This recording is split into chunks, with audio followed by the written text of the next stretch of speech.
KEAM 2024 spot allotment September 11 നടക്കുന്ന spot അലോട്ട്മെൻറ്റിലേക്കുള്ള വാക്കൻസികളുടെ list സിഇയുടെ വെബ്സൈറ്റിൽ നോട്ടിഫിക്കേഷൻസിന് താഴെ ഇപ്പോൾ അവൈലബിൾ ആണ്.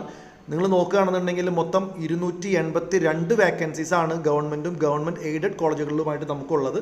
അതിനകത്ത് ഈ കാണുന്ന സ്ക്രീൻഷോട്ടിൽ നിങ്ങൾക്ക് കോളേജിൽ ഇടത്ത് വശത്തും കാണാം, വലത്ത് സൈഡിൽ കാറ്റഗറിയും കാണാം. നിങ്ങൾക്ക് തന്നെ നോക്കി മനസ്സിലാക്കാവുന്നേ ഉള്ളൂ.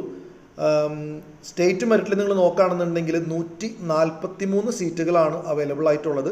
അതുപോലെ തന്നെ മറ്റുള്ള കാറ്റഗറി നിങ്ങൾ നോക്കിയാൽ അറിയാം. ഇനി മൊത്തത്തിൽ കോളേജ് വൈസ് നോക്കുകയാണെന്നുണ്ടെങ്കിൽ CET തിരുവനന്തപുരത്ത് 21, കണ്ണൂർ 13, ബാർട്ടൺ ഹില്ല് 24, അങ്ങനെ പോകുന്നു കോളേജുകളുടെ ലിസ്റ്റ്. ഇതിൻ്റെ മറ്റൊരു വ്യൂ ആണ് കോഴ്സുകൾ. ഓരോ കോളേജിലും ഓരോ കോഴ്സിനും എത്ര സീറ്റ് ഉള്ളതാണ് ഈ വ്യൂവിൽ നിങ്ങൾക്ക് കാണാൻ പറ്റുന്നത്.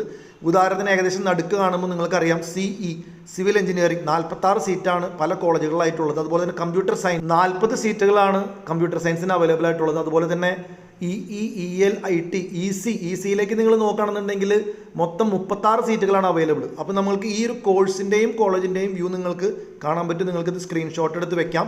ഇനി ഇതേ ഡാറ്റ തന്നെ മറ്റൊരു വ്യൂ, വീണ്ടും ബൈ കാറ്റഗറി ആൻഡ് കോഴ്സ്. ഓരോ കാറ്റഗറിയും ഓരോ കോഴ്സിനും മൊത്തം എത്ര സീറ്റ് ഉണ്ടെന്ന് അത് കോളേജായിട്ട് തിരിച്ചിട്ടില്ല. നിങ്ങൾക്ക് 3 വ്യൂ ഞാൻ തരുന്നതാണ്, നിങ്ങൾക്ക് സ്ക്രീൻഷോട്ട് എടുത്ത് വെക്കാം. അപ്പോൾ ഇതൊക്കെ നോക്കിയിട്ട് നിങ്ങളുടെ സാധ്യതകൾ എന്തായാലും ഗവൺമെൻറ്റോ ഗവൺമെൻറ് എയ്ഡഡ് കോളേജിലോ ആഗ്രഹിക്കുന്ന കുട്ടികൾ എന്തായാലും സ്പോട്ടിൽ പങ്കെടുക്കണം. എത്ര ത്യാഗം സഹിച്ചാലും നിങ്ങൾ ക്യൂവിൽ നിന്നാലും പങ്കെടുക്കുക. ഇത് നമുക്കൊരു ചാൻസ് അല്ലേ, അപ്പോൾ എന്തിനാണ് നഷ്ടപ്പെടുത്തുന്നത്? അപ്പോൾ നാളെ പങ്കെടുക്കുന്ന എല്ലാവർക്കും എല്ലാവിധ ആശംസകളും. താങ്ക്